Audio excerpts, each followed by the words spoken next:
14 साल की उम्र वैसे तो कोई दुल्हन बनने की उम्र नहीं होती, लेकिन सौम्या के लिए इस उम्र में दुल्हन बनना उसकी मजबूरी थी। कुछ माँ की गरीबी और बचपन में ही पिता का साया सिर से उठ जाने की मजबूरी। वो जब 8वीं कक्षा में थी, तब एक दिन स्कूल से घर आने पर उसे पता चला कि उसकी शादी होने वाली है। लड़के के 3 भाई हैं, उसके पिता नहीं हैं, लेकिन अपने पीछे इतना छोड़ गए हैं कि तीनों भाई आराम से अपनी जिंदगी बिना किसी परेशानी के गुजर बसर कर सके। घर में पीतल के बर्तन का काम, जो कि अभी तक लड़के के पिता देखते आ रहे थे, लेकिन अब उनके ना रहने पर उनका बेटा आलोक देख रहा था। आलोक, सौम्या के होने वाले पति का नाम। आलोक घर का बड़ा बेटा था, इसीलिए पिता के ना रहने पर सारी जिम्मेदारी उसी के कंधे पर थी। माँ की बड़ी इच्छा थी कि मरने से पहले वो अपनी बड़ी बहू को देख ले। मौत का क्या भरोसा, कब अपने पास बुला ले। जब से आलोक के पिता एक मामूली सी बीमारी में अपना भरा पूरा परिवार छोड़कर चले गए थे, तब से आलोक की माँ अपनी जिंदगी पर से भी भरोसा उठने लगा था। उनकी तमन्ना थी बस एक बार अपनी बड़ी बहू का चेहरा देख लें, अपने पोते को गोद में उठा ले, फिर चाहे मौत भी आ जाए तो कोई गम नहीं। यही वजह थी कि वो अपने बड़े बेटे की शादी जल्दी से जल्दी कर देना चाहती थी। लड़का सौम्या से 8 साल बड़ा था, लेकिन सौम्या की माँ को इससे कोई परहेज नहीं था। उन्हें पता था कि अच्छे रिश्ते बड़े भाग्य से मिला करते हैं, और ऊपर से जब लड़की के सिर से बाप का साया बचपन में ही उठ गया हो। बहुत मुश्किल से उसकी माँ ने उसे पाल पोस कर 14 साल का किया था। जैसे जैसे सौम्या बड़ी हो रही थी, उसकी माँ की चिंता बढ़ती जा रही थी। अभी तक तो उसने अपनी बेटी को दुनिया की गंदी नज़रों से बचाए रखा था, लेकिन कब तक। वो यही सोचती थी कि कोई अच्छा घर वर मिल जाए तो वो सौम्या के हाथ पी लेकर अपनी जिम्मेदारियों से मुक्त हो जाए। लेकिन कौन शादी करेगा एक गरीब बिन बाप की बच्ची के साथ।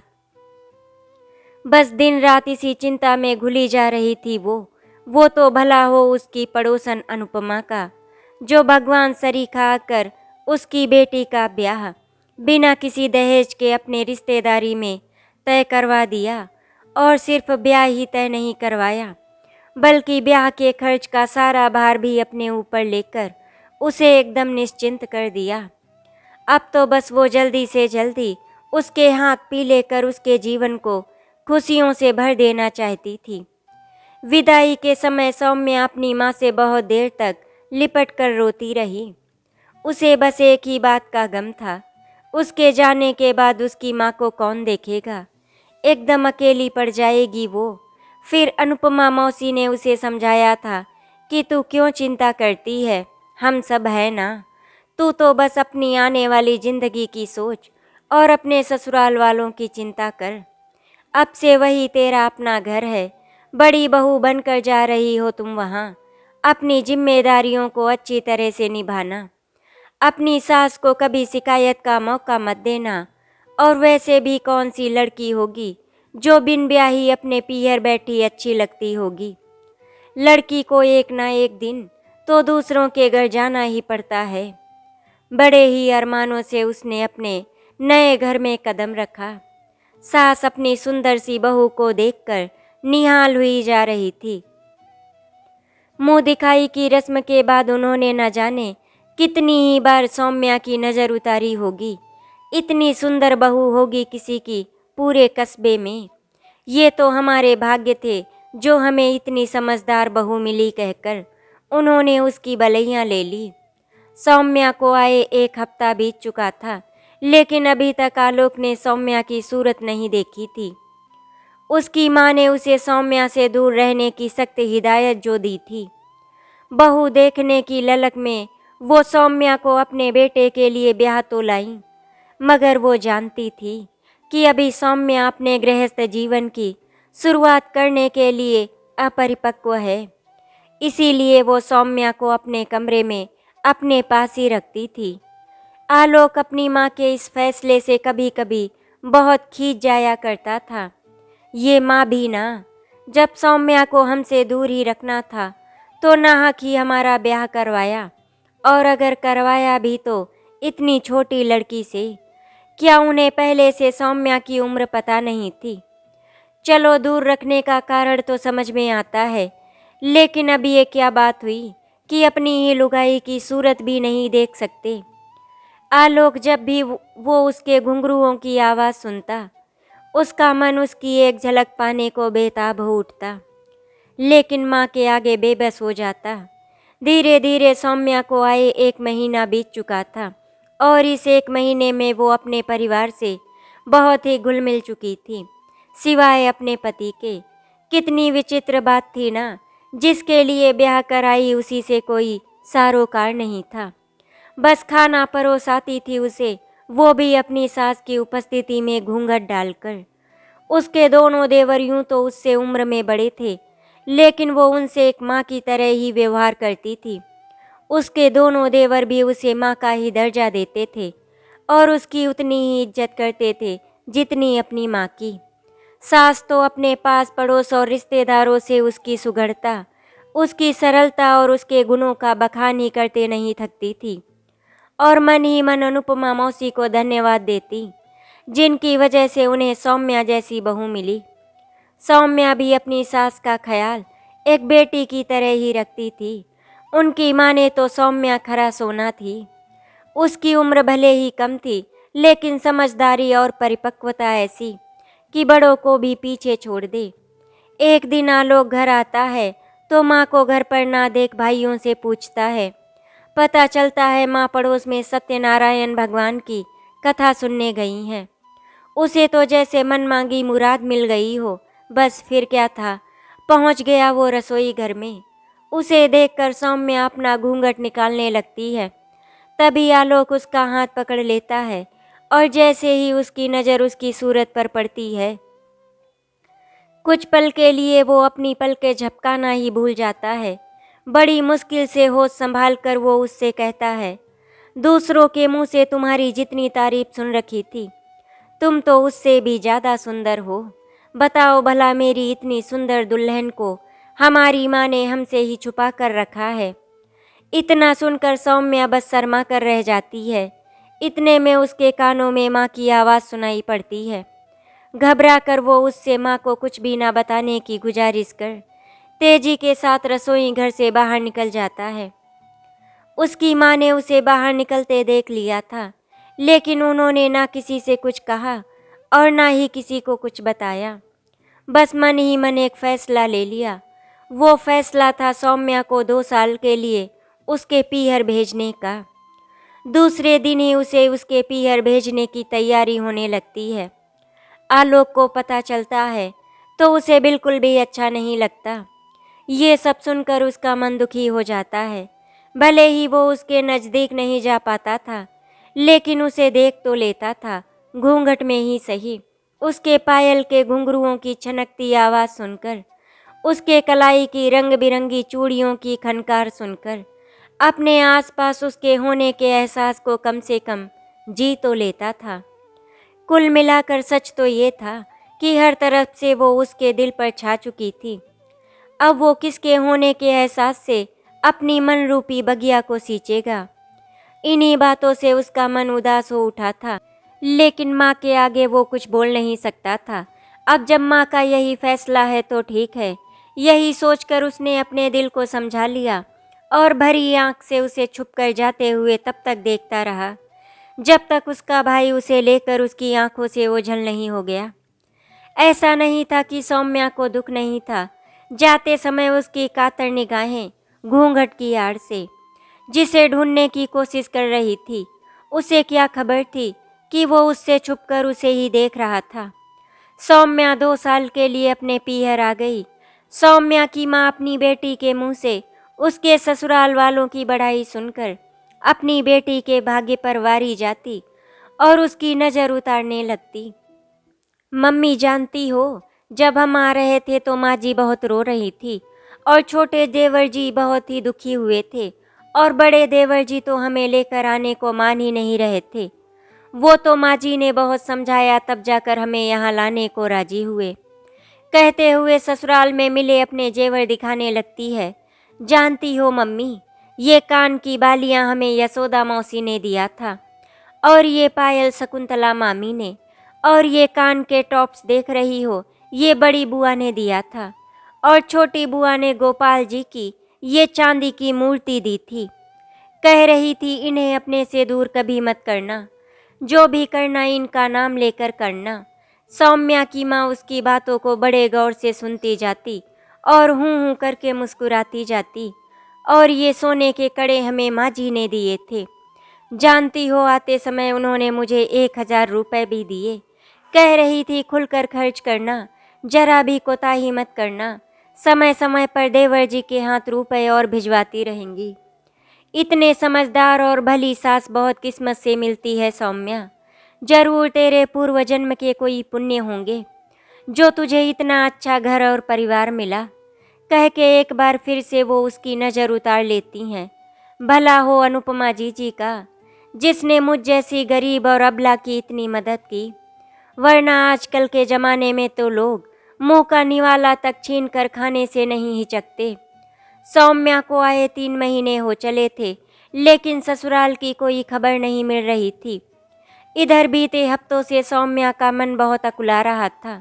उसे अपने ससुराल की बहुत याद आ रही थी। रह रह कर वो उदास हो जाया करती थी। उसकी मम्मी उनके मन की व्यथा को अच्छे से समझती थी, लेकिन कर भी क्या सकती थी। जब सौम्या की माँ ने अनुपमा मौसी से ये सब बातें बताई, तो अनुपमा मौसी ने उन्हें सौम्या को सिलाई सिखाने का सुझाव दिया। सौम्या को अनुपमा मौसी का ये सुझाव पसंद आया। 2 घंटे के लिए ही सही, कम से कम इसी बहाने वो थोड़ा व्यस्त तो रहेगी और हाथ में कुछ गुण भी आ जाएंगे। यही सोचकर उन्होंने उसका नाम वहीं पास के ही सिलाई प्रशिक्षण केंद्र में डलवा दिया। एक दिन वो मम्मी के साथ बैठी थी कि तभी दरवाजे पर खटखट हुई। मम्मी ने सौम्या से कहा, जा सौम्या देख तो दरवाजे पर कौन है। लगता है अनुपमा जी आई हैं। हाँ मम्मी कहकर सौम्या दरवाज़ा खोलती है तो देखती है दरवाजे पर उसका छोटा वाला देवर खड़ा था। वो उसे देखकर खुश होते हुए कहती है, अरे मम्मी, छोटके देवर जी आए हैं। अरे पगली, उन्हें भीतर भी आने देगी या दरवाजे पर ही खड़ा रखेगी? आइए बेटा जी, बड़े दिन से जी लगा था, अच्छा हुआ आप आ गए, उसकी माँ ने कहा। उसने उन दोनों के पैर छुए और वहीं पास खड़ी एक चारपाई पर बैठ गया। अरे जा सौम्या, छोटके बबुआ के लिए चाय पानी का इंतजाम तो कर। हाँ मम्मी, जाते हैं। और बबुआ, घर में सब कुशल मंगल तो है ना? जी माँ जी, सब बढ़िया है। सौम्या जब से आई है आप लोगों के नाम इसकी जुबान पर हरदम रहता है। दिन भर आप ही लोगों की बात करती रहती है। बड़े भाग्य थे उसके जो आप लोगों का सरीखा परिवार मिला उसको। भगवान सुखी रखे बेटा तुम लोगों को। अरे ऐसी कोई बात नहीं है माँ जी, भाभी ऐसी हैं ही कि उन्हें सब प्रेम करने पर मजबूर हो जाएं। तभी सौम्या चाय नाश्ता लेकर आ जाती है और वो दोनों चुप हो जाते हैं। 2-3 घंटे रुकने के बाद वो चलने को तैयार होता है तो एक थैला और कुछ रुपए सौम्या को पकड़ाते हुए कहता है, ये लो भाभी, माँ ने तुम्हारे लिए भेजा है। अरे इसकी क्या ज़रूरत थी देवर जी, हम तो कह रहे थे कि 1-2 दिन रुक कर जाते, बढ़िया था। अरे नहीं भाभी, परीक्षा सिर पर है तो पढ़ाई करना भी ज़रूरी है, वरना ज़रूर रुक जाते, लेकिन अगली बार आएंगे तो पक्का रुकेंगे, कहकर उनके पैर छूता और निकल जाता है। सौम्या दरवाजे पर उसे पीछे से जाते हुए तब तक देखती रहती है जब तक वो आंखों से ओझल नहीं हो जाता है। वो अंदर आती है तो उसे थैले का ध्यान आता है। वो उत्सुकता में थैला खोलती है। देखे तो माँ जी ने क्या भेजा है हमारे लिए। उसमें सौम्या के लिए 2 साड़ियाँ, कुछ मिठाई और फल थे। मम्मी ये देखो, माँ जी ने हमारे लिए कितनी सुंदर साड़ी भेजी है। कहते हुए वो माँ को आवाज़ लगाती है और साड़ी को बाहर निकाल लेती है। तभी उसमें से एक पत्र निकलकर ज़मीन पर गिर जाता है। सौम्या पत्र उठाती है, खोलती है तो उसमें आलोक का नाम लिखा होता है। आलोक का नाम देखते ही उसका कलेजा जोरों से धड़कने लगता है। तभी उसकी मम्मी आती है। मम्मी को देख वो पत्र को जल्दी से छुपा लेती है। देखे तो बिटिया तुम्हारी सास ने तुम्हारे लिए क्या भेजा है। हाँ मम्मी ये देखो, अरे वाह, ये तो बहुत सुंदर साड़ी है। कहने को तो सौम्या अपनी मम्मी को साड़ी दिखा रही थी, लेकिन उसका ध्यान उस पत्र पर ही अटका था। रात गहराने लगती है मम्मी को दिखाने के लिए सौम्या भी आंखें मूंद कर पड़ी रहती है। जब तक उसकी मम्मी गहरी नींद में नहीं सो जाती, मम्मी के सोते ही धीरे से उठकर अपना बक्सा खोलती है, उसमें से पत्र निकालती है और इस डर से कहीं मम्मी उठ ना जाएं, वो पत्र लेकर रसोई घर में चली आती है। पत्र को खोलते ही उसके दिल की धुकधुकी एक बार फिर बढ़ जाती है। खुद को बड़ी मुश्किल से संभालते हुए पढ़ना शुरू करती है। प्रिय सौम्या, आशा करते हैं तुम ठीक होगी। हम तुम्हारे लिए भगवान से तुम्हारी खुशी की दुआ करते हैं। जिस दिन से तुमने हमारे आंगन में पांव रखा है, उसी दिन से तुमने हमारे दिल पर कब्जा कर लिया था। तुम्हारे पायल की घुंघरुओं की आवाज़ सुनकर तुम्हारी एक झलक पाने को मन व्याकुल हो उठता था। बड़ी मुश्किल से दिल को संभाल पाते हैं। कभी कभी तो मम्मी पर खींच भी जाते थे। क्या ज़रूरत थी उन्हें हमारा ब्याह करने की, जब उन्हें तुमसे हमें दूर ही रखना था। लेकिन मम्मी की मर्जी जान दिल को समझा लेते थे। इसके अलावा हमारे पास कोई रास्ता भी तो नहीं था। यहाँ तक तो ठीक था, असली लड़ाई तो तब शुरू हुई जब हमने तुम्हारी सूरत देखी। बस उसी दिन से हमारा सुख चैन सब बर्बाद हो गया। अब सोचते हैं ना देखे होते तो ही अच्छा था। हालात ये हैं कि कहीं भी जाते हैं, कुछ भी करते हैं तो तुम नज़र आती हो। पूछो मत कि किस कदर होश घुमा बैठे हैं, घंटों चांद को निहारते रहते हैं और उससे तुम्हारी बातें किया करते रहते हैं। एक उलाहना है तुमसे, अगर तुम हमारे मन रूपी बगिया को अपने प्यार रूपी फुलवारी से सजा नहीं सकती, तो क्या तुम्हें ये हक बनता है कि तुम हमारे शरीर के रोम रोम में इस कदर समा जाओ कि हम खुद को ही भूल जाएं। बड़ी मुश्किल से सबसे छुपा कर ये पत्र तुम तक भेज रहे हैं। बस एक ही गुजारिश है कि इस पत्र को अपने दिल से लगा कर रखना। अगर तुम इसे अपने दिल से लगा कर रखोगी तो हमें लगेगा कि तुमने हमें अपने दिल से लगा के रखा है। चलो अभी के लिए बस इतना ही। अपना ख्याल रखना और हमारे अगले पत्र का इंतजार करना। तुम्हारा आलोक। पत्र पढ़कर सौम्या के मन का कोना कोना प्रेम रूपी वर्षा से सराबोर हो गया। उसने अनगिनत बार वो पत्र पढ़ा और अनगिनत बार उस पत्र में आलोक को महसूस किया। उसने खिड़की खोला और चांद को निहारा। ऐसा लगा जैसे आलोक उसे देख रहा हो। दिन और महीने बीतते गए, पत्र आते रहे। वो अपने आलोक के प्यार में पूरी तरह से भीगती रही और उस पत्र के मीठे एहसास से खुद के वजूद को संवारती रही। आखिरकार 2 साल बीत गए और वो दिन आ ही गया जिसके लिए 2 दिल न जाने कब से अधूरे थे। सौम्या की विदाई होती है और पूरे 2 साल बाद एक बार फिर से अपनी नई दुनिया को सजाने का सपना लिए वो ससुराल में कदम रखती है। इन 2 सालों में सौम्या का रंग रूप और ज़्यादा निखर गया था और ये उसके आलोक के प्यार के एहसास का असर था जो उसे दिन पर दिन और निखारता चला जा रहा था। पतझड़ के आने पर अपने पेड़ों से गिर चुकी सारी पत्तियां जैसे सावन के आने पर फिर से हरी भरी हो जाती हैं, वैसे ही सौम्या के ना रहने के प्राण विहीन हो चुके आलोक के जीवन में सौम्या के आ जाने से फिर से बहार आ जाती है और एक बार फिर उन चूड़ियों की खनखनाहट और घुंघरुओं की छनछनाहट सुन उसकी तड़प का आगाज होता है। लेकिन इस बार इस तड़प के आगाज का अंत भी सुनिश्चित रहता है। सौम्या का साथ पाकर वो एक दूसरी ही दुनिया में पहुंच चुका था। चारों तरफ केवल प्रेम ही प्रेम था और उस प्रेम की एकमात्र साक्षी सौम्या, जिसका आलिंगन पाने से उसका जीवन मानो धन्य सा हो गया था। पलकों पे बिठा के रखता था वो सौम्या को। 1 मिनट की जुदाई उससे बर्दाश्त नहीं होती थी। कभी कभी वो सौम्या से मजाक में कह भी देता, बताओ इतने दिन तक तो मम्मी हमारे बीच दीवार बनी थी और अब ये काम धंधा आड़े आ गया है। हमारा बस चलता तो हम घर से बाहर कदम ही नहीं निकालते, लेकिन मजबूरी है कि काम नहीं करेंगे तो घर का खर्चा कैसे चलेगा। घर का खर्चा तो जैसे तैसे तुम्हारे लिए ये काजल कैसे लाएंगे जिन्हें लगाकर तुम अपनी इन कजरारी आँखों में हमें डुबाने में कोई कोर कसर नहीं छोड़ती। और उसकी ये बातें सुन सौम्या खिलखिला उठती थी। बस तुम्हारी यही हंसी तो हमारी जान ले लेती है। उन दोनों का प्यार देख आलोक की माँ खुशी से फूली नहीं समाती थी। देखते देखते 6 महीने कब बीत जाते हैं पता ही नहीं चलता। सास का दुलार, देवरों का सम्मान और पति के प्यार ने उसे उड़ने के लिए जैसे एक नया पंख दे दिया था। उसे लगता था कि ये वक्त यहीं ठहर जाए और वो इस वक्त को जीती चली जाए। आलोक का इतना प्यार देख कभी कभी तो सौम्या डर जाया करती थी। उसने कितनों को ही शादी के कुछ सालों बाद बदलते देखा और सुना था।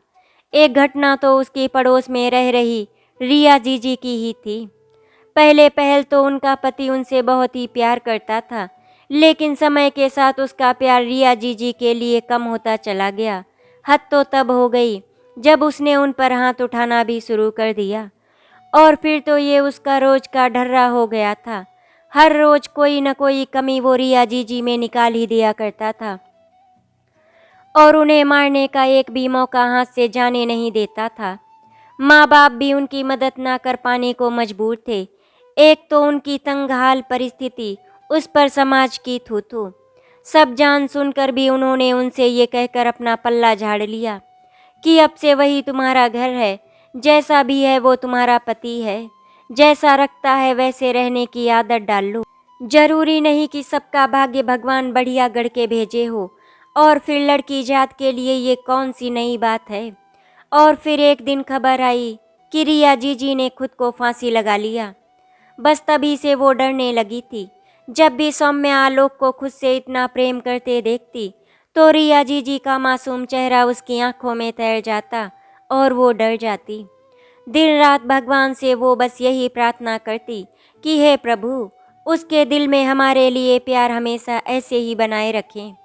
समय धीरे धीरे बीत रहा था और इसी के साथ सौम्या की सास की दादी बनने की बेचैनी भी बढ़ती जा रही थी।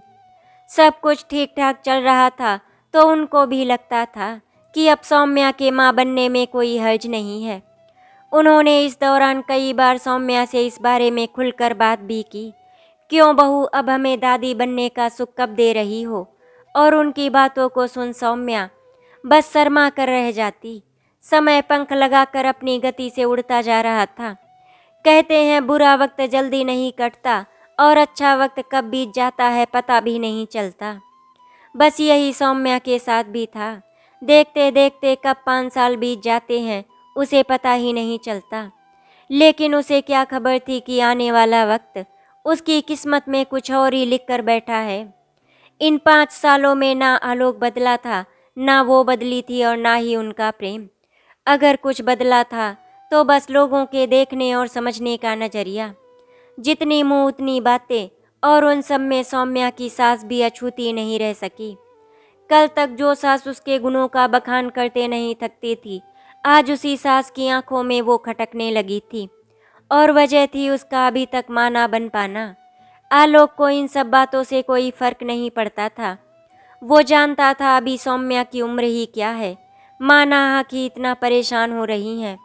और यही बात वो अपनी माँ को भी समझाता, लेकिन आलोक की माँ थी कि कुछ सुनने को तैयार ही नहीं थी।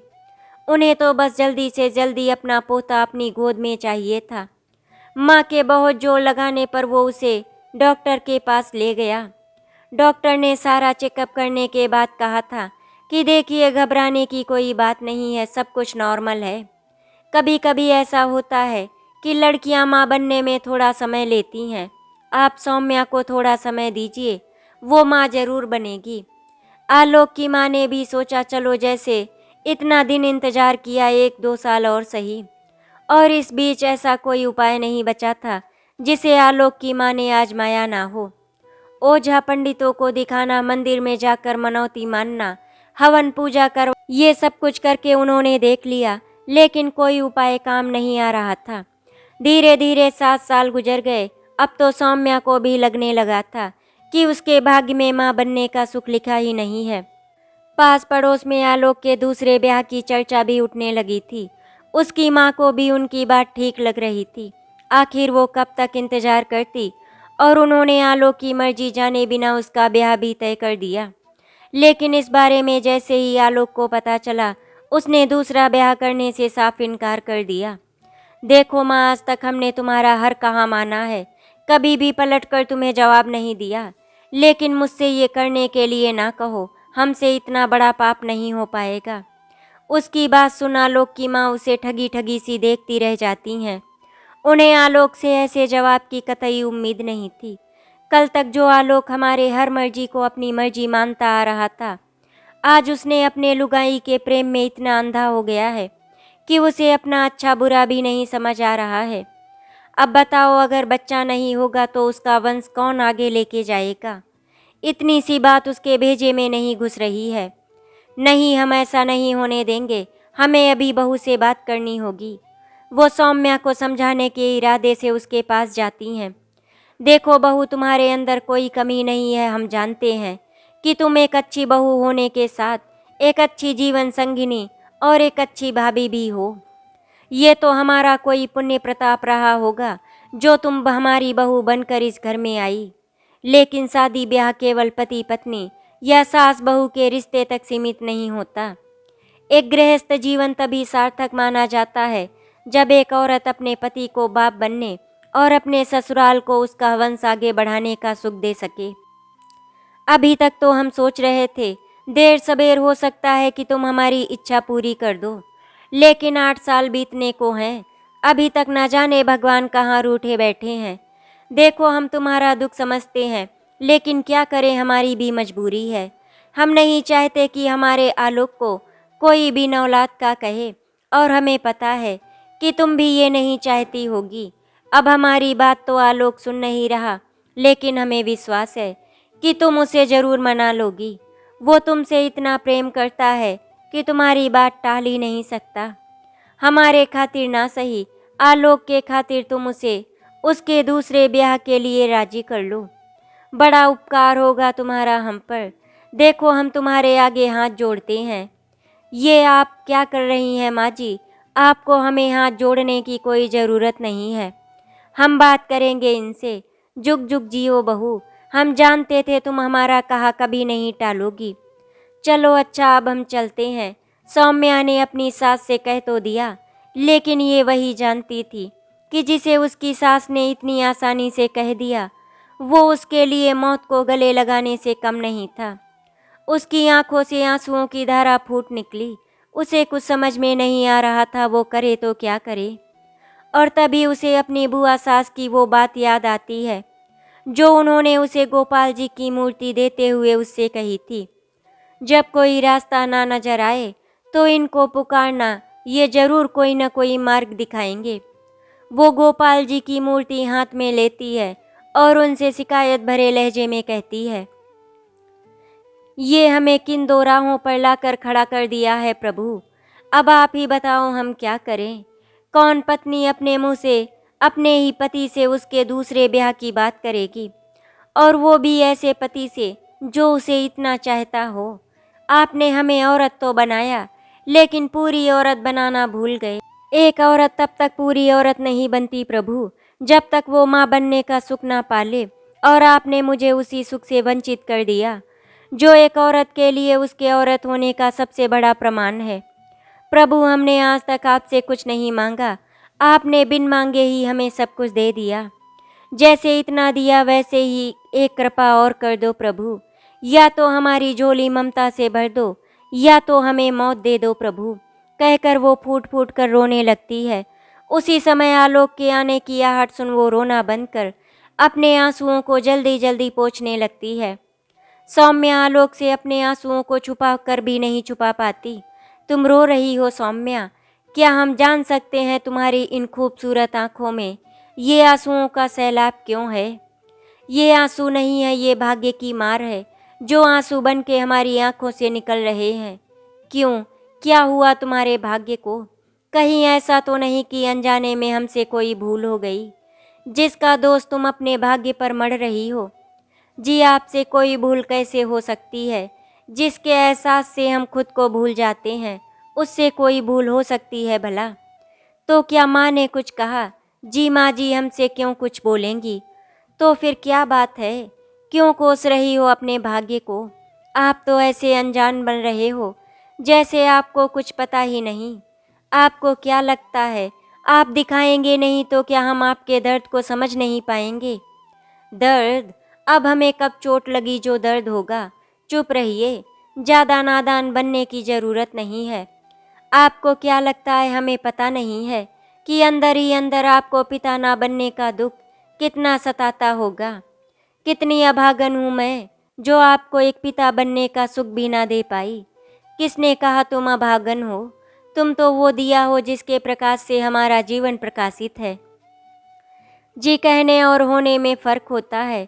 अच्छा, एक बात पूछे हम आपसे? पूछो। आप हमसे प्यार तो करते हैं ना? क्या इस बात के लिए भी तुम्हें हम पर शंका है? जी शंका नहीं, डर है। कैसा डर? अगर हम आपसे कुछ मांगे तो आप इनकार ना कर दे। ये भी कोई कहने वाली बात है सौम्या? हमारा सब कुछ तुम्हारा ही तो है। नहीं, पहले आप वादा करिए कि हम जो मांगेंगे आप देंगे।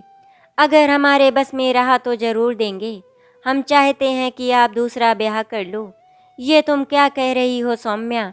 हम ऐसा हरगिज नहीं कर सकते। क्यों नहीं कर सकते? आखिर हमने आपको आज तक दुख के सिवाय दिया ही क्या है? ऐसा क्यों कह रही हो? तुमने तो हमें जीने का एक नया प्रारूप दिया है, एक गति दी है, प्रेम की परिभाषा दी है, लेकिन बाप बनने का गौरव नहीं दे पाई। सौम्या ने आलोक की बात बीच में ही काटते हुए कहा, हमें इससे कोई फर्क नहीं पड़ता। आपको नहीं पड़ता होगा लेकिन हमें पड़ता है। इसीलिए हम चाहते हैं कि आप दूसरा ब्याह कर लो। अपने लिए ना सही, इस परिवार के लिए, माँ जी के लिए, हमारे लिए। तुम ऐसा सोच भी कैसे सकती हो कि हम तुम्हारे अलावा किसी और को अपनी ज़िंदगी में लाने के बारे में सोच भी सकते हैं? क्या इसी दिन के लिए हम तुम्हें ब्याह कर लाए थे? तुम्हारे साथ फेरे लेते समय 7 वचन दिए थे। हमें कोई बच्चा नहीं है तो इसमें तुम्हारा क्या दोष? क्या एक औरत का अस्तित्व एक बच्चे तक ही सिमट कर रह जाता है? क्या खुद का कोई वजूद नहीं होता? और वैसे भी बच्चे तो भगवान की देन होते हैं। उसके लिए कोई स्त्री कैसे जिम्मेदार हो सकती है? बच्चे आदमी औरत दोनों के भाग्य से होते हैं। और ये भी तो हो सकता है कि हमारे ही भाग्य में संतान का सुख ना हो। हमें कुछ नहीं पता, आपको दूसरा ब्याह करना ही होगा। हमारा प्रेम इतना कमज़ोर नहीं है कि एक बच्चे की लालसा से लिप्त स्वार्थ में एक झटके से टूट जाए। हमने तुम्हें दिल से प्रेम किया है और हमारा दिल हमें इसकी इजाज़त कतई नहीं देगा। तो बस इतना ही प्रेम करते हैं आप हमसे, जो अपनी औरत की एक छोटी सी बात भी नहीं मान सकते। जिसे तुम छोटी सी बात कह रही हो, वो तुम्हारे लिए छोटी बात होगी, हमारे लिए पाप है। आपके दूसरा ब्याह ना करने का जो कारण है, अगर वो कारण ही खत्म हो जाए तब तो आपको कोई मलाल नहीं होगा ना। मतलब तुम कहना क्या चाहती हो? मतलब ये कि अगर हमारे जान देने से अगर सब कुछ ठीक होता है तो यही सही। सौम्या की बात सुनकर आलोक वेदना से भर उठता है। सौम्या? क्या सौम्या? आप इतनी सी बात क्यों नहीं समझते? आपका दूसरा ब्याह कितनी ही जिंदगियों को खुशियों से भर देगा, और तुम्हारी खुशी का क्या? हमारी खुशी तो आपसे जुड़ी है। अगर आप खुश रहेंगे तो हम भी खुश रहेंगे, लेकिन हमारी खुशी तो तुमसे है। आलोक तड़प उठता है। लेकिन अगर आप हमें प्रेम करते हैं तो इस ब्याह के लिए मान जाइए। कहते हुए सौम्या आलोक के पैरों से लिपट कर रोने लगती है। ठीक है, अगर तुम्हारी यही मर्जी है तो हम करेंगे दूसरा ब्याह, लेकिन इतना बता दे रहे हैं कि वो हमारे दिल में तुम्हारी जगह कभी नहीं ले पाएगी। आलोक के दूसरे ब्याह के लिए मान जाने की खबर सुनकर उसकी माँ की खुशी का कोई ठिकाना ही नहीं रहा। पहुँच गई सौम्या के पास। हम बता नहीं सकते कि हम कितने खुश हैं बहू। तुमने जो किया वो कोई भी औरत शायद ही करना चाहेगी। इसके लिए हम जिंदगी भर तुम्हारा एहसान मानते रहेंगे। इतना बड़ा त्याग करने का फैसला लेकर तुम्हारा कद हमारी नज़र में और भी ऊंचा हो गया। देखो बहू, आलोक की दूसरी लुगाई भले ही आ रही हो, लेकिन इस घर की बड़ी बहू तो हमेशा तुम ही रहोगी। तुम्हें मान सम्मान, अधिकार और प्रेम देने में हम जरा भी फर्क नहीं आने देंगे। तुम्हारे साथ ये अन्याय हम करना तो नहीं चाहते थे, लेकिन क्या करे, भगवान जो ना करा दे। शायद भगवान की यही मर्जी होगी। अगर भगवान ने तुम्हारी सोनी गोद भर दी होती तो आज इसकी नौबत ही नहीं आती। सही कहा माँ जी आपने, भगवान की मर्जी के आगे हम मानुस की क्या बिसात। घर में ब्याह की तैयारियां शुरू हो चुकी थी, लेकिन उदास मन के साथ। जब से आलोक ने ब्याह की स्वीकृति दी थी, तभी से सौम्या आलोक से कुछ दूर दूर रहने लगी थी। आलोक जब भी उसके करीब जाने की कोशिश करता, वो काम का बहाना बनाकर कमरे से चली जाती थी। आलोक सब समझता था कि वो ऐसा क्यों कर रही है, लेकिन कुछ बोलता नहीं था। शायद वो जानता था कि अब हालात पहले से बहुत अलग हो चुके हैं। सौम्या ब्याह से संबंधित सारे काम ऐसे कर रही थी मानो वो अपने लिए सौतन नहीं बहू ला रही हो। वो दिखा तो रही थी कि आलोक के दूसरे ब्याह का उसे कोई मलाल नहीं, लेकिन अंदर ही अंदर टूटती जा रही थी। जैसे जैसे ब्याह के दिन नजदीक आ रहे थे, सौम्या की बेचैनी बढ़ती जा रही थी। एक बार को तो उसे लगा वो रोक ले इस ब्याह को, ना होने दे अपने आलोक को किसी और का। लेकिन फिर सास की बात याद आ गई। बहू हम नहीं चाहते हमारे आलोक को कोई बिना औलाद का कहे, और वो संभल गई। वो दिन भी आ गया जब आलोक दूसरी बार दूल्हा बनने जा रहा था। सौम्या से आलोक का ये रूप शायद देखा ना जाता, इसीलिए सुबह से ही उसने अपने आप को कमरे में बंद कर लिया था। बहू बहू सास की आवाज़ सुन उसने किवाड़ खोला। अरे बहू, तुम यहाँ बैठी हो और हम तुम्हें कहाँ कहाँ नहीं ढूंढ लिए। चलो बाहर, औरतें तुम्हें पूछ रही हैं। माँ जी तबीयत थोड़ी ठीक नहीं लग रही, इसीलिए हम थोड़ा आराम करना चाहते हैं। कहते कहते सौम्या को चक्कर आ जाता है। अरे तुम्हारी तबीयत तो सच में ठीक नहीं है, तुम आराम करो, हम अभी डॉक्टर को बुलवाते हैं। कहते हुए उसे पकड़कर बिस्तर पर ले जाती हैं। बाहर आती हैं और अपने छोटे बेटे को डॉक्टर बुलवाने भेजती हैं। उसकी तबीयत का सुन आलोक परेशान हो जाता है और सब कुछ छोड़ छाड़ भागा भागा सौम्या के पास आता है। धीरे धीरे और लोग भी पहुंचने लगते हैं। क्या हो गया सब बहू को? उनमें से किसी ने पूछा। अरे कुछ नहीं, ब्याह वाला घर है, काम के अधिकता की वजह से ऐसा हुआ होगा। कितना कहे कि कुछ अपना ख्याल भी रखा करो, लेकिन नहीं। अब देखो हो गई ना कमजोरी, सौम्या की सास ने कहा। एक बात तो है आलोक की माँ, तुम्हारी ये बहू तो सोना है, देखो दूसरी कैसी आती है। अरे जैसी भी हो, आलोक को बाप बनने का सुख दे दे बस। इतने में डॉक्टर आ जाता है, चेक करके बाहर निकलता है। देखिए घबराने वाली बात नहीं है, ये पेट से है, इस हाल में ऐसा होना लाजमी है। क्या कह रहे हैं डॉक्टर साहब? एक बार फिर से तो कहिए। जी आपकी पत्नी माँ बनने वाली है। सौम्या के माँ बनने की खबर सुन आलोक खुशी से पागल हो जाता है। सुन रही हो माँ, हमारी सौम्या माँ बनने वाली है। बधाई हो आलोक की माँ, दादी बनने जा रही हो तुम। आखिर भगवान ने तुम्हारी सुन ही ली। हाँ जी जी, सही कहा, भगवान ने सुन ली हमारी, और हमसे ज़्यादा इस बच्ची की। सही कह रही हो आलोक की माँ, एक औरत के लिए इससे बड़ा दुख और क्या हो सकता कि वो अपने जीते जी अपने पति को अपनी आंखों के सामने किसी और का होते हुए देखे। इसका त्याग देख शायद भगवान से भी रहा नहीं गया। अब जिस वजह से आलोक का दूसरा ब्याह हो रहा था, जब वो वजह ही खत्म हो गई, तो अब हमें बारात को रोक देना चाहिए और लड़की वालों को सब सच बता देना चाहिए। एक बार फिर खुशियों ने सौम्या के जीवन को निहाल कर दिया था। खूबसूरत दिन जल्दी बीतते हैं और 9 महीने भी बीत जाते हैं और सौम्या एक प्यारे से बेटे को जन्म देती है। अपने पोते को गोद में उठा आलोक की माँ की आंखों में आंसू आ जाते हैं। आलोक कहता है, माँ तुम रो रही हो? अरे पगले, ये तो हमारी इच्छा की तृप्ति के आंसू हैं, दादी बनने की खुशी के आंसू हैं। अब से इसके सारी देखभाल की जिम्मेदारी मेरी, तुम लोग इसकी तरफ से एकदम निश्चिंत रहो। कहकर अपने पोते को चूमते हुए लेकर चली जाती हैं। सौम्या आलोक के कंधे पर सिर रखकर आंखें मूंद लेती है। क्या हुआ मुन्ने की माँ, क्या सोच रही हो? जी सोच रही हूँ इन 10 महीनों में कितना कुछ बदला, कितना कठिन था हमारे लिए उस पल को जीना, जब हम हालात के हाथों मजबूर होकर आपको किसी और का बनाने जा रहे थे। बस सांसें चल रही थी हमारी, लेकिन जीने का हौसला मर गया था। हमारे कान तरस गए थे आपके मुंह से ये एक शब्द, मुन्ने की माँ, सुनने के लिए। अब जाके मेरे कानों को सुकून और दिल को आराम मिला है।